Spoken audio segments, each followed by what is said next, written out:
Okay, hello. Today I want to look at amplitude modulation. This is chapter 6. So the aim is for you to be able to understand amplitude modulation and its use in telecommunication equipment. And as for our objectives, we're going to define that modulation, look at amplitude modulation, in which we're going to look at conventional AM, double sideband suppressed carrier AM, single sideband suppressed carrier AA. And then we're also going to be able to calculate modulation index and power, and also differentiate between the types of modulation. So what is modulation? The proper definition for modulation is that modulation is the variation of the carrier components in accordance to the amplitude of the modulation signal.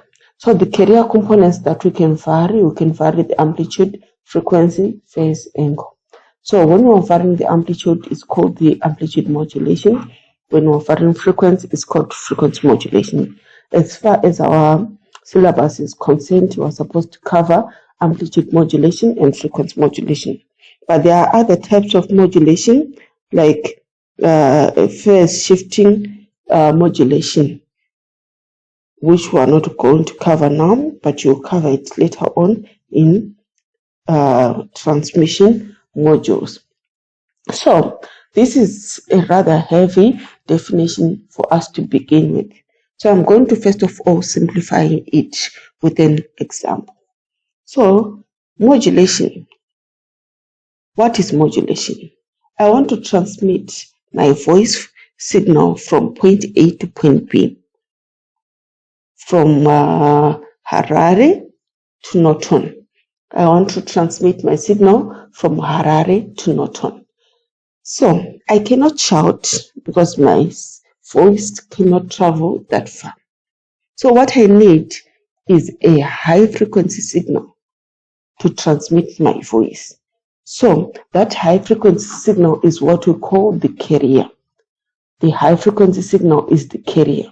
So what we are going to do is we are going to take my voice signal and then we are going to put it on a carrier, which is the high frequency signal, so that the high frequency signal can now carry my voice from Harare to Norton. So my voice is what we call the modulating signal. That voice signal is going to change either the amplitude or the frequency of this carrier when we are modulating. So when I put my voice and it varies the amplitude, it's called amplitude modulation. And when it varies the frequency, it's called frequency modulation. So therefore we now have the two amplitude and frequency modulation. So the carrier wave is a signal, a sinusoidal signal, which is generated by our oscillator. We've already covered oscillators. So the carrier signal is placed on a signal generated by the oscillator so that it can travel from point A to point B. So the carrier wave signal, or just a carrier, is a waveform, usually sinusoidal, that is modified with an input signal for the purpose of conveying information. The carrier wave is usually a much higher frequency than the input signal. Like I mentioned, I want to transmit my signal from point A to point B, but my frequency is very low for my audio signal.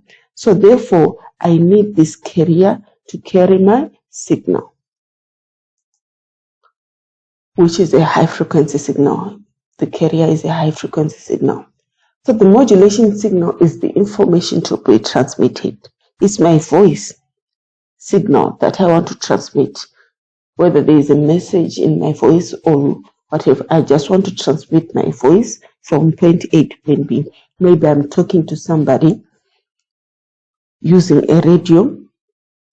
So I want to transmit whatever information that I have from point A to point B. So this, what we call the modulating signal, is in fact, the voice that I want to transmit. So that is modulation. Modulation, I'll be repeating the definition of modulation as we proceed with the chapter so that you fully understand. So there are common types of modulation. We've got what we call amplitude modulation. Amplitude modulation is in which the height or the strength or the intensity of the signal is varied. So basically it is the amplitude, what we're calling the height is the amplitude of the signal. So if you take a look at this picture that I inserted at the beginning of the chapter, this is what we call amplitude modulation. The variations in the amplitude. The carrier is a constant signal like this. But when you place this signal onto this, the carrier amplitude is then varied like this. This is what we call amplitude modulation.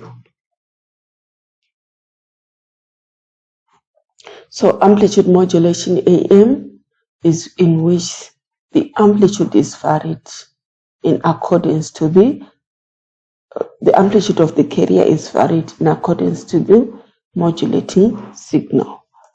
And then we've got frequency modulation is in which the frequency of the carrier wave is varied to reflect the amplitude of the data.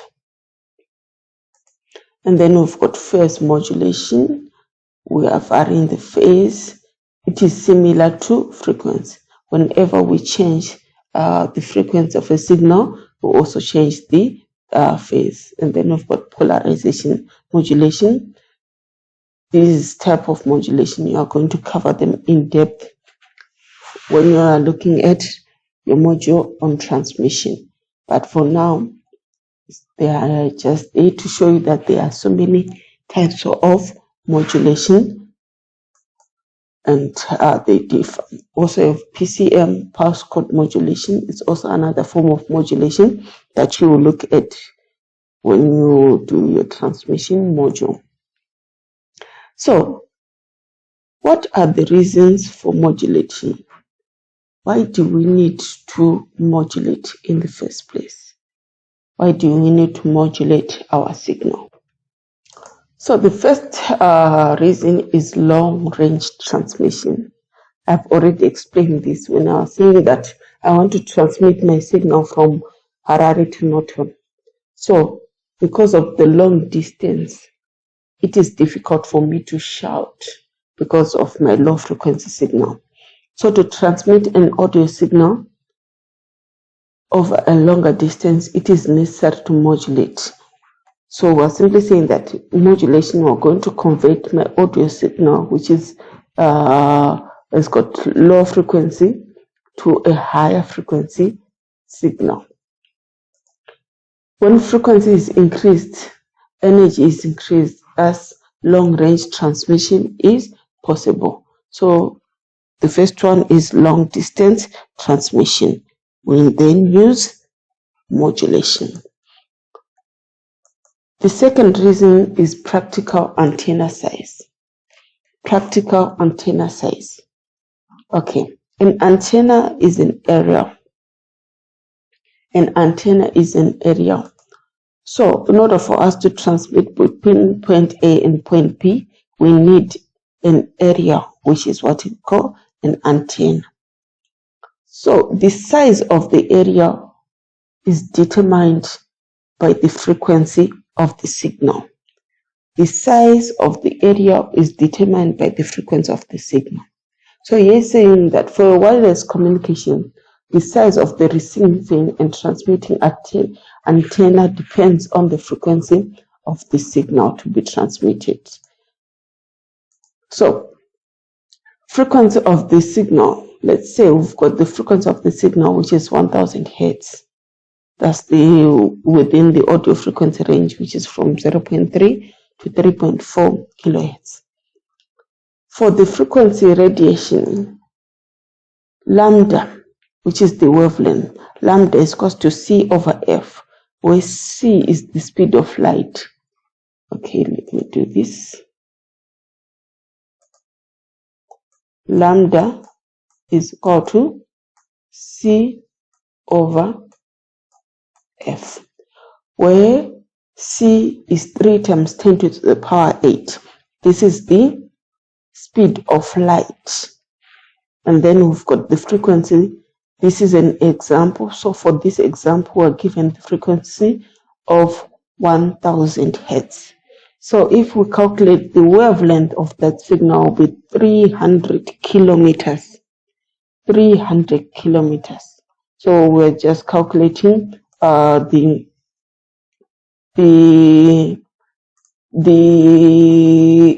wavelength. Now we want to apply this wavelength in the design of an antenna. A practical antenna, we've got what we call a lambda over 4 antenna. This is what we call a monopole antenna. We'll cover this in the chapter for antennas. But the physical height of a monopole antenna is given by lambda over 4. We also have what we call a dipole antenna. The height of a dipole antenna is equal to lambda over 2. So if we take this one, for example, say lambda divided by 4, divide this 300 by 4, you get 75 kilometers. It actually means that we have to design an antenna or area that is 75 kilometers in height. You can actually see that's a very, very, very high antenna. So it's practically impossible. If it was a lambda over 2, it was going to be actually double that one, which is 150 kilometers. There is no such antenna. So what we do now is, if we increase this frequency to a much higher frequency, if we increase frequency, we can reduce the wavelength, therefore reducing the size of the antenna. So let's take a look at that.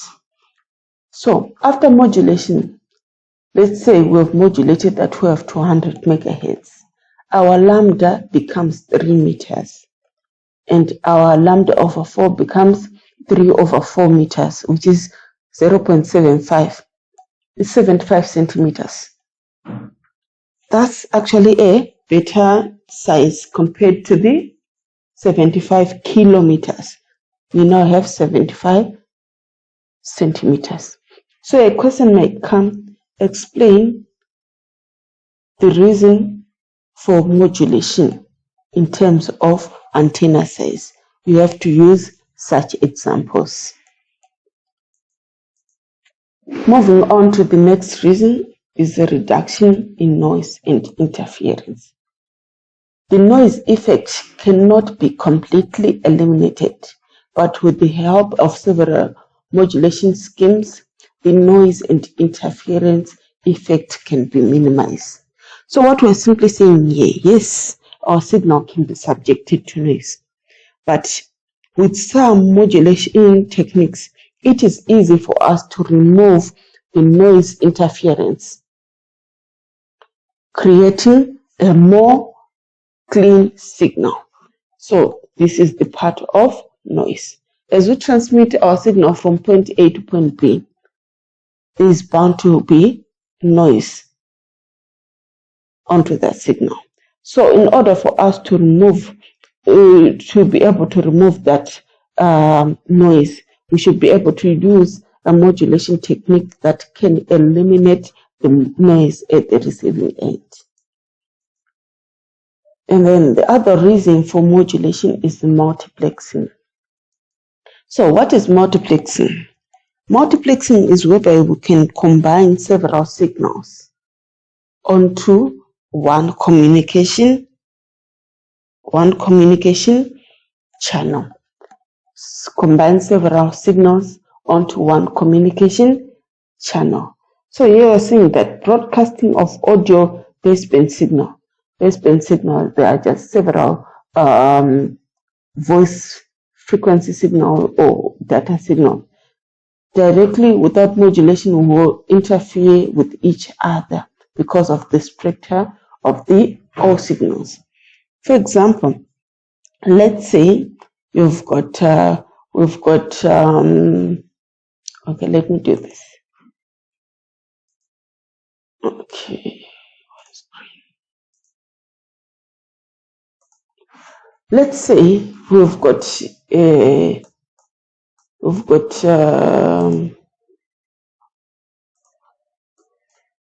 X, we've got Y, we've got Z. These are three people. Frequency range for humans ranges from 0.3 to 3.4. So here we've got XYZ. These are three individuals trying to communicate to A, B, and C. But these being people, they've got the same frequency range. So if we mix all these information 1, 2, 3 and transmit on one channel to this tune, we cannot differentiate since they fall in the same frequency spectrum. So what we need to do is change these into different frequencies so that this one will be able to identify this signal. This one will be able to identify this signal. This one will be able to identify this signal using the different frequencies. So this is what we are going to do. We are going to modulate these signals with different frequencies. So this is what I've done. I have modulated this signal using 60 kilohertz. If we modulate this signal using 60 kilohertz, it will produce 60.3 to 63.4. Simply add this to 60, this to 60 to get the output. Modulated this Y signal using 70, which gives us 70.3 to 73.4. This one Z signal with 80 to give us 80.3 to 83.4. So when we transmit these three signals, now they are already different in terms of frequency. This is between 60.3 and 63.4. So when A will receive only this signal. And then using the filters, you can have a bandpass filter tuned to these frequencies, and then all these other frequencies won't be received by A. B will receive these frequencies. C will receive these frequencies. And then with the process of demodulation, you can now have your 0.3 to 3.4 for this, this, and that. So this is the part for multiplexing. So what we are simply doing is we are taking several signals, combining those signals. So we're taking several signals, modulate each signal to a different frequency, then combine the signal, transmit those signals using one channel, and then at the receiver we have several receivers, each tuned to each particular frequency to select the signal that you want. So take for example, we all have let's say, what do we have? Everyone has got a blue pen, Eversharp, brand new blue pen, and then you will put them in the same bag. If I tell you to identify your pen, you won't be able to identify it because we have mixed. But if we take all the pens and before we put them in the bag, you put a marker, somebody puts a red marker, other one puts a purple marker, the other one a green marker, other one a yellow marker. You will be able to identify your pen using the marker. So the marker that I'm talking about here is the different frequencies. And the multiplexing is the process of putting all the pens in one bag. And the process of demodulation is then the process of identifying your signal and extracting it. So that's as far as multiplexing is concerned.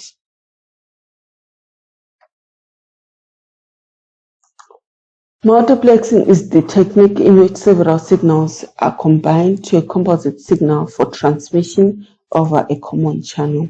In order to transmit a number of these signals over the same channel, these signals must be kept apart so that they do not interfere with each other and can be separated easily at the receiver. So here we've got channel 1, channel 2, channel 3. They are placed on different frequencies so that they can be transmitted on one channel, and at the receiver they can be separated. So let's dive into amplitude modulation. Amplitude modulation is the variation of the carrier amplitude in accordance to the amplitude of the modulating signal. During modulation, the carrier amplitude increases when the modulating signal increases, and it decreases when the modulating voltage decreases. The outline of the amplitude modulated wave is called the modulation envelope. The modulation envelope has the same waveform as that of the modulating signal. So in order for us to understand, obviously, we need diagrams. So in this case, we've got this high frequency carrier, and then this is the modulating signal. So for our high frequency carrier, we want to send this signal, and this signal is going to be placed on top of this carrier to change the amplitude. So this is the resultant signal when we mix these two. So we can simply say, in this case, this plus this equal to this. This plus this gives us this.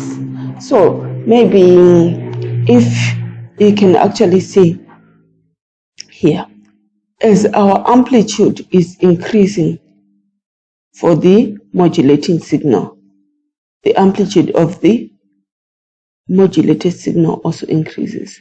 When it decreases, it also decreases. And then again, increase, decrease. You can actually see that this shape that we have here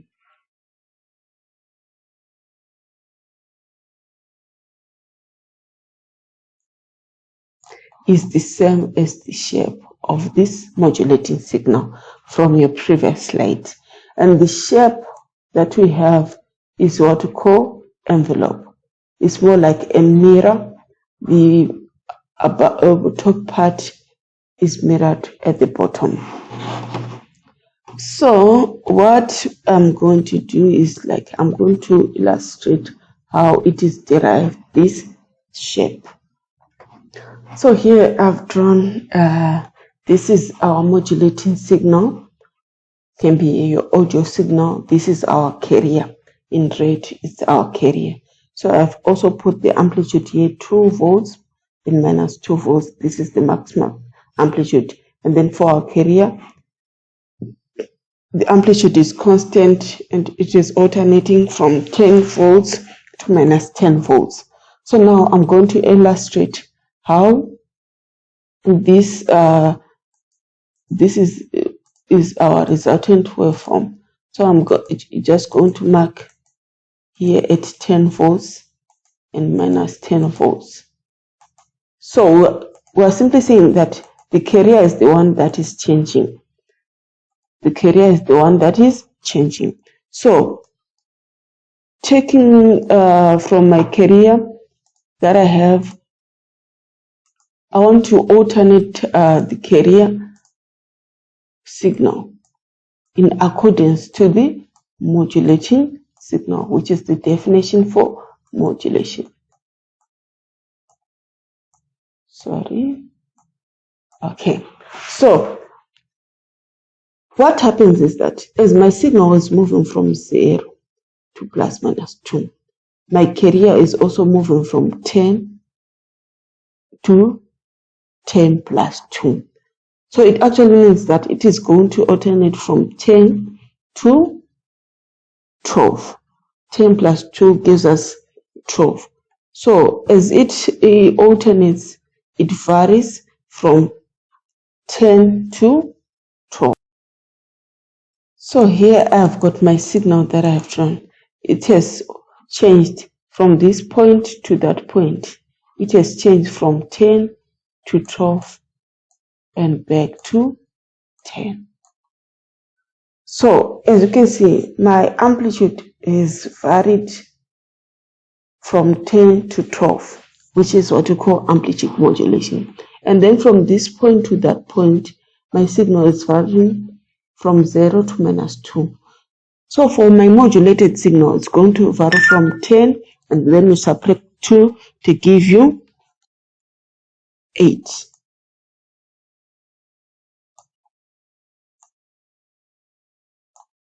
So this point is just like that point, which is 8 volts. So this is showing us alternation of our signal due to the amplitude of the modulating signal. So whatever we have here is mirrored here. So when we have 10, we have -10. Where we have 12, we have -12. So my signal is going to alternate in this manner for the bottom part. And as far as the frequency is concerned, we have the high frequency signal.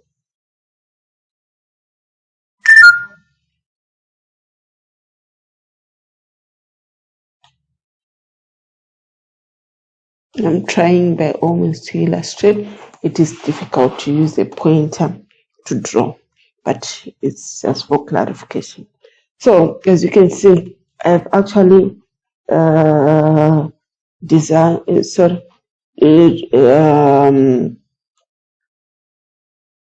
came up with the waveform of an amplitude modulated signal of a carrier which is 10 volts, which has been modulated by a modulating signal of 2 volts. This will be the output. So this outline that I put here, it shows you the envelope.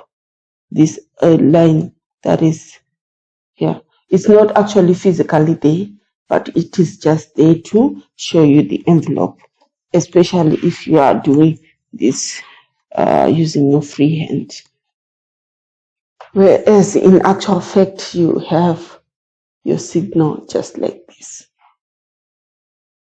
This is the envelope of an AM wave. So now we want to look at the mathematical representation of these waves. So a radio frequency carrier with the frequency FC is represented by this. VC is equal to VC sine omega CT. This is from this represents instantaneous carrier voltage. This is the maximum carrier amplitude. This is the angular velocity of your signal. This is from your basic mathematics. It says that V, small letter v, is equal to V M sine omega C. Oh, sorry, it's not omega C. When it is not the carrier, it's just omega. So it will be like V is equal to Vm sine omega mt. Omega T, I mean. So with this, you can find voltage at any given instant. So this is for the carrier. And then we have for the modulating signal with frequency FM, it's represented by Vm is equal to Vm sine omega mt. Whereas the M is just indicating that this is the modulating signal, and the C is just indicating that this is for the carrier. This is represent that this is for the carrier. The M's shows that this is for the modulating signal. So if we combine the two, mathematically they give us equation number 3. I will give you how they came up with this, but I don't expect you to claim that because it's not in your syllabus. So here is the block diagram that represents modulation. So our block diagram takes, this is an adder.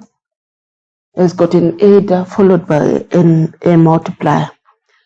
So when we add Vm sin omega m to Vc, which is the DC component of our carrier, then we multiply the AC component with the output of this adder.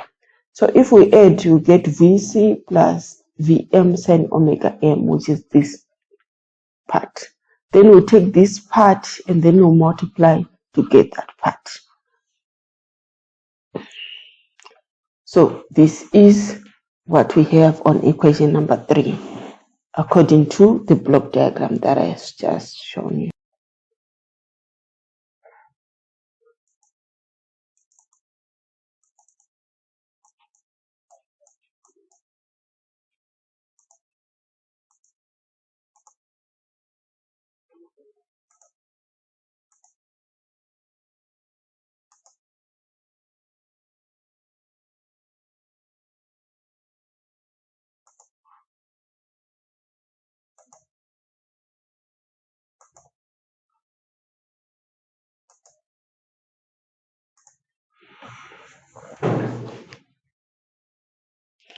So that's equation number 3.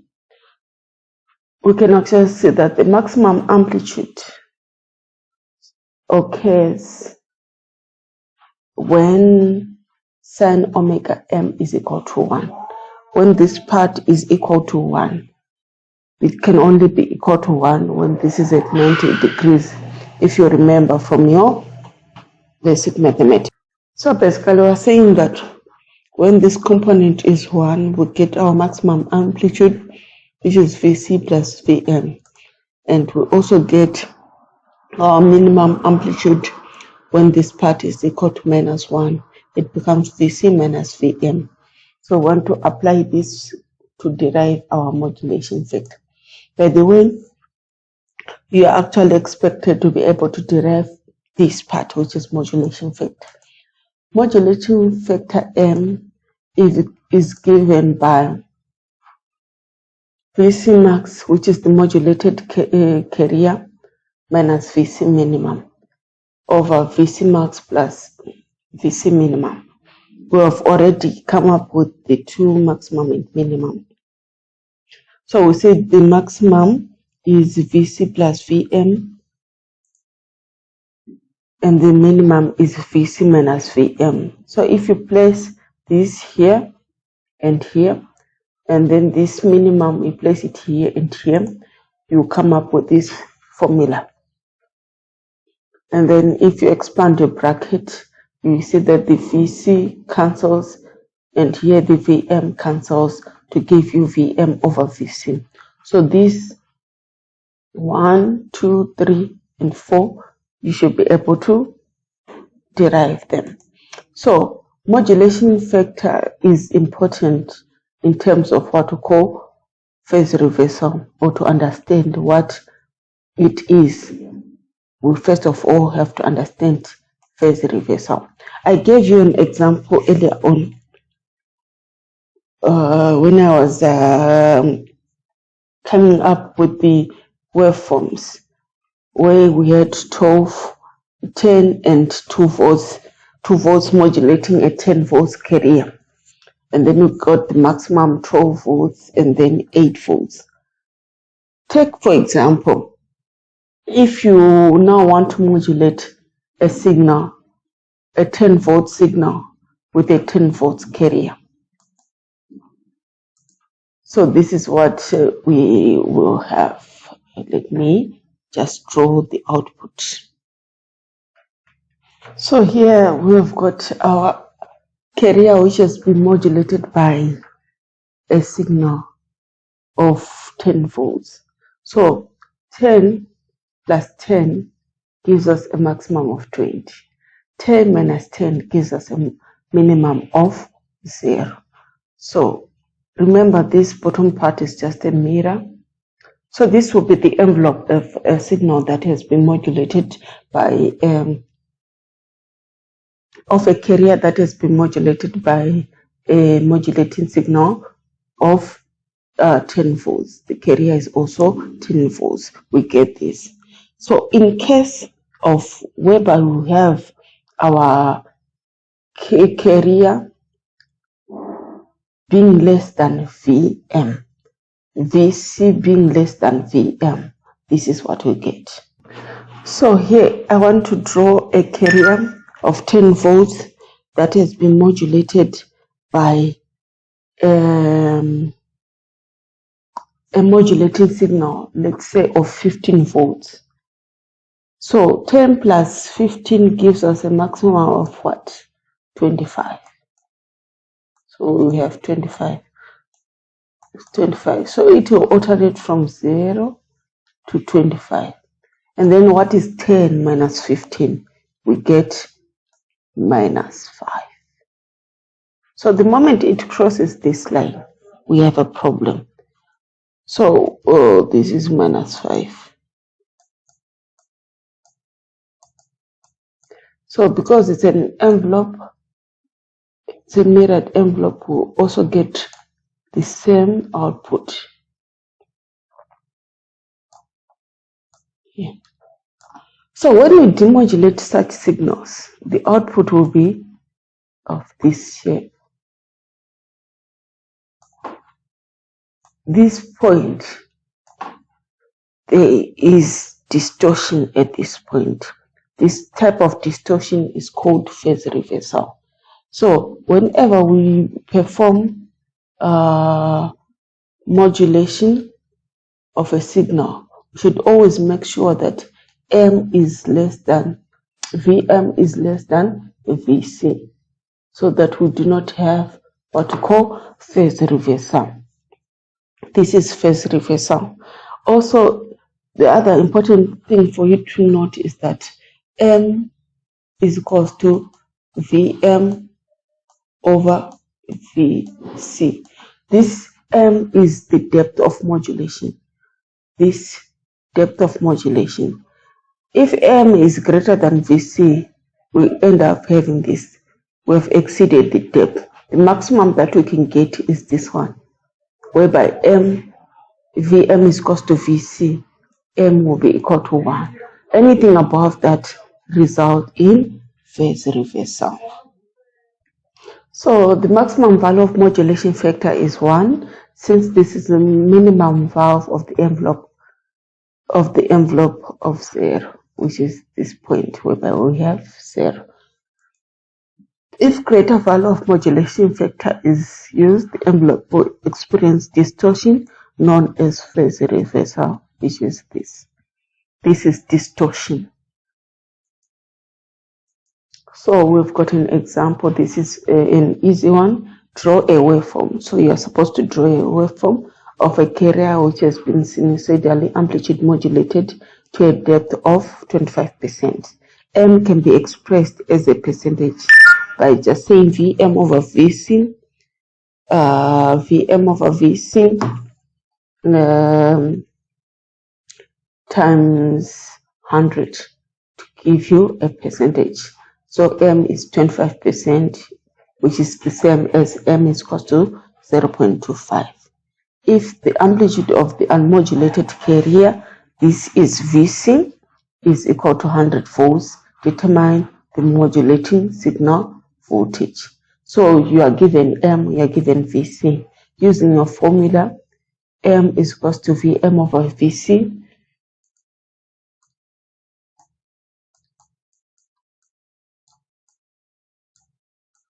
over Vc. You've got your M being 0.25 is equal to Vm over 100. Multiply each side by 100, you get a Vm is equal to 25 volts. So now what you do is that the same way I was doing to come up with my envelope, you just do the same. Where your VC is 100, to always start with VC, you've got minus 100. Then VM plus VC gives you the maximum. 100 plus 25 gives you 125. So this is 125. And then VM minus VC gives us 75 for the lower part.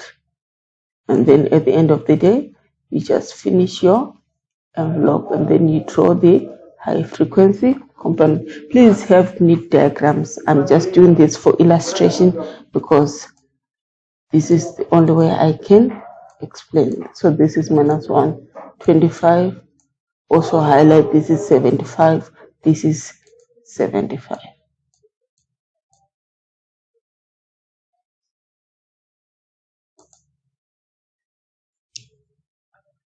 The next part is the AM spectrum and bandwidth. AM spectrum and bandwidth. So we're going to continue with our formula. So the last formula that we had was, but let me just take you back to the formula. So the last formula we had was equation number 3. So from this equation, what we're going to do is to expand the brackets. Multiply VC times this component will multiply by that, and we get equation number 6. So equation number 6, after we expand the bracket, is equal to VC sin omega CT plus VM sin omega MT times sin omega CT. Right. Then we use the trig identity to solve this part. This part is okay. Where we have sin A, sin B, in this case we have sin omega MT, sin omega CT. So taking, okay, the one with the higher frequency will be our A because we're going to subtract. So sin omega CT will be our A, sin omega MT will be our B. So using this identity, we can apply it on this, and then it will be like this part. Our modulated carrier will then be, this one comes down as it is, and then when we expand this part, you get VM over 2 omega C minus omega MT, which is A minus B. We'll also get VM, which is this VM over this 2 minus VM over 2 cos omega C plus omega M, which is this part.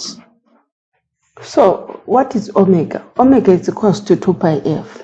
So omega C is equal to 2 pi fc. Omega m is equal to 2 pi fm. But in our case, we have got omega c, 2 pi fc. This fc represents the carrier frequency. This fm represents the modulating signal frequency. So if we can go back to our slide, here we've got omega ct. This component has got this component. Sorry, this part has got this component which represents fc. Omega c represents the frequency fc. And then here we've got omega c minus omega m. This represents fc minus fm. Then this part represents fc plus fm.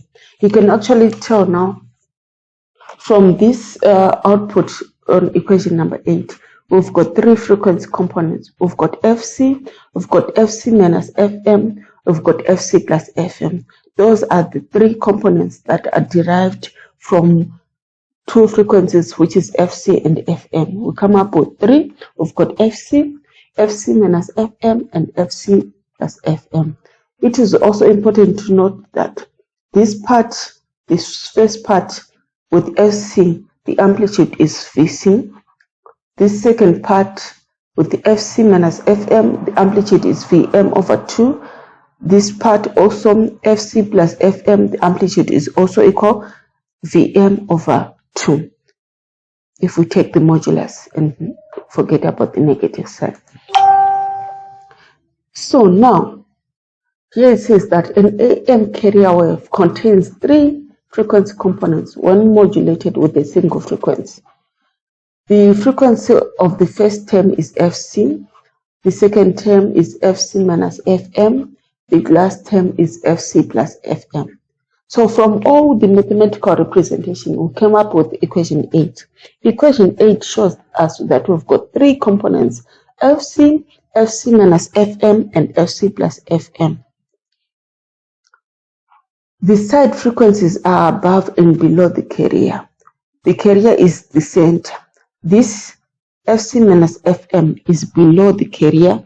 FC plus FM is above the carrier. These two are called the side frequencies, and this, as it is the carrier frequency. This one is called the lower side frequency. This one is called the upper side frequency.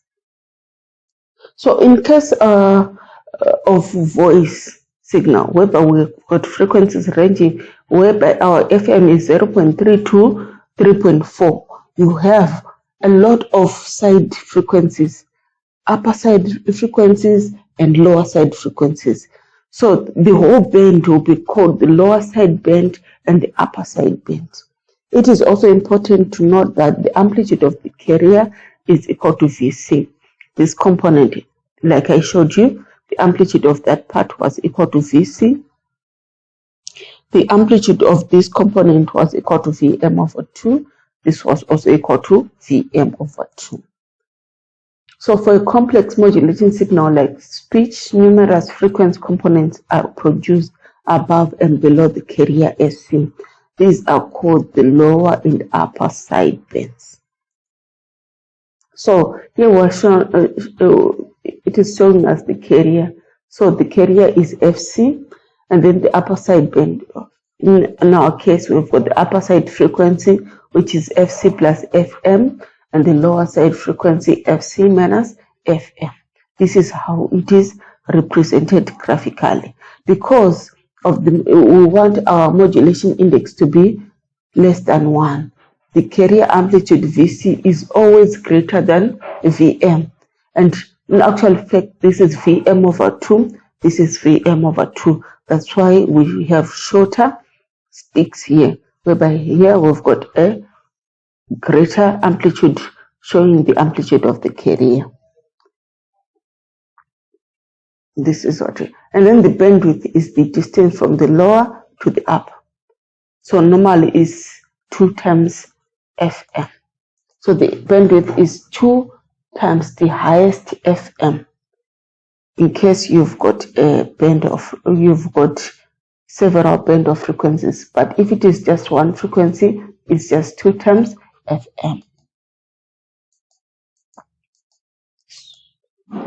So this is an example which shows a FM ranging from 300 to 3400 Hz, which is 0.3 to 3.4.